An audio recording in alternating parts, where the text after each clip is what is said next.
Hello friends, welcome to Surya's kitchen.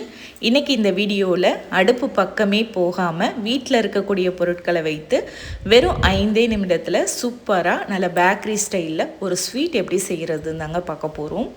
இது ரொம்ப ரொம்ப ஈஸியாக செஞ்சிடலாம். கண்டிப்பாக ஒரு முறை ட்ரை பண்ணி பாருங்கள். இதுக்கு முதல்ல 1 கப் பொட்டுக்கடலை எடுத்துக்கோங்க. பொட்டுக்கடலை இது 200 கிராம் அளவுக்கு இருக்கும். கொஞ்சம் நல்லா ஃப்ரெஷ்ஷாக இந்த மாதிரி கிறிஸ்பியாக இருக்க மாதிரி எடுத்துக்கோங்க. அப்போ தான் நம்ம அரைக்கும்போது நல்லா உங்களுக்கு ஒரு மாவு பதத்துக்கு அரைப்பட்டு வரும். இப்போ இந்த பொட்டுக்கடலையை ஒரு ஈரம் இல்லாத ட்ரையான மிக்சி ஜாரில் சேர்த்துக்கோங்க. சேர்த்துட்டு இது எந்த அளவுக்கு முடியுதோ அந்த அளவுக்கு நல்ல நைஸான மாவாக இந்த மாதிரி அரைச்சி எடுத்துக்கோங்க. இப்போ அரைச்சி பொட்டுக்கடலை மாவை ஒரு ஜல்லடையில் போட்டுட்டு நல்லா சளிச்சு எடுத்துக்கோங்க. மாவு ஜல்லடையில் சளிச்சுக்கோங்க. என்னதான் நம்ம நல்லா நைஸாக அரைச்சிருந்தாலும் இந்த மாதிரி 1-2 குருணை இருக்கும். நம்மளுக்கு ஸ்வீட் சாப்பிடும்போது நல்லா சாஃப்டாக இருக்கணும். அதனால் சளிச்சிட்டு எடுத்துக்கோங்க. இப்போ அதே மிக்சி ஜார்லேயே 1/2 கப் அளவுக்கு சர்க்கரை சேர்த்துக்கோங்க. நீங்கள் சர்க்கரைக்கு பதிலாக மண்டை வெல்லம் கூட பயன்படுத்திக்கலாம்.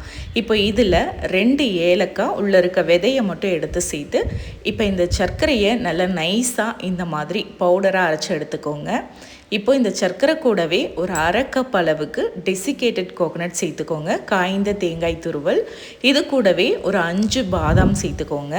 இப்போ இந்த தேங்காய் துருவல் சேர்த்து பல்ஸில் ஒரு 2-3 பல்ஸ் மட்டும் கொடுத்து அரைச்சி எடுத்துக்கோங்க. பாதாம் வாயில் கடிப்படுற மாதிரி இருக்கணும். அரைச்சிட்டு இப்போ இந்த பொட்டுக்கடலை மாவோடு சேர்த்துக்கோங்க. இது கூட ஒரு சிட்டிகை அளவுக்கு மட்டும் உப்பு சேர்த்துக்கோங்க. சேர்த்துட்டு எல்லாம் ஒன்று சேர்ந்து வர மாதிரி நல்லா கலந்து விடுங்க.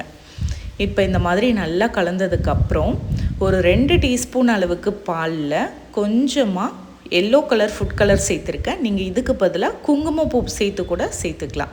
குங்குமப்பூ இருந்தால் சேர்த்துக்கோங்க. இல்லை கலருக்காக தான் நம்ம அதை சேர்க்குறோம். உங்களுக்கு கலர் வேணான்னா நீங்கள் ஸ்கிப் பண்ணிக்கலாம். இப்போ இது கூட ஒரு 2-3 டேபிள் ஸ்பூன் அளவுக்கு நல்லா க்ரீமியாக மிக்ஸ் பண்ணி வச்சுருக்க பால் ஆடை நான் சேர்க்குறேன். பாலாடை உங்ககிட்ட இல்லைன்னா நீங்கள் இதுக்கு பதிலாக காய்ச்சி ஆற வச்ச பால் கொஞ்சம் கொஞ்சமாக சேர்த்து நல்லா டைட்டான ஒரு பூரி மாவு பதத்துக்கு பிசைஞ்சு எடுத்துக்கோங்க. ரொம்ப தண்ணியாக பிசைஞ்சிடக்கூடாது. இந்த மாதிரி பதத்தில் இருக்கணும்.